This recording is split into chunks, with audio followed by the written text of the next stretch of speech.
આપ જો પ્લાનિંગ કે પ્રેગ્નન્ટ કપલ હો ને તો આપ ચોક્કસ એવું ઈચ્છતા હશો કે આપનું સંતાન આપના કરતાં બેટર થાય, પણ એના માટે આપ પ્રયાસ શું કરો છો? મોટા ભાગના પ્લાનિંગ અને પ્રેગ્નન્ટ કપલ ડૉક્ટર પાસે જાય છે, સોનોગ્રાફી કરાવે છે, સપ્લિમેન્ટ લે છે, ઉઠવા બેસવામાં ખાવા પીવામાં ધ્યાન રાખે છે, નાનું મોટું યોગ પ્રાણાયામ કસરત કરે છે, અમુક ધાર્મિક પુસ્તકો વાંચે છે અને સ્ટ્રેસ ફ્રી રહેવાનો પ્રયાસ કરે છે. પરંતુ આ બધા જ પ્રયત્નો તો આપણા માતા પિતાએ પણ કર્યા હતા.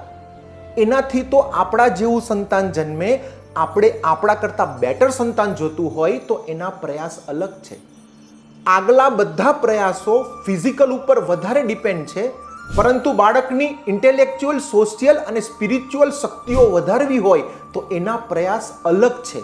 આગળ મેં તમને જે કહ્યું એ બધા જ પ્લાનિંગ અને પ્રેગ્નન્ટ કપલ કરે છે, એ તો પ્રેગ્નન્સી કેર છે. આપણા વેદ ઉપનિષદ એવું કહે છે કે માતા પિતાની તાકાત છે કે ગર્ભ સંસ્કાર દ્વારા બાળકના સંસ્કાર બદલી શકે. એ ક્રાંતિ અમે ચાલુ કરી છે ગર્ભ સંસ્કારની. 50થી વધારે દેશોના 10 લાખ માતા પિતા અમારી સાથે જોડાઈ ચૂક્યા છે અને હેપી, હેલ્ધી, તેજસ્વી અને સંસ્કારી સંતાનને પામ્યા છે. એ માટે ઊંડાણથી જાણવા માટે અમારી મોબાઈલ એપ્લિકેશન આજે જ ડાઉનલોડ કરો અને આપના સંતાનનું ભવિષ્ય બેટર બનાવો, આપનાથી બેટર. જય હિન્દ, જય ભારત.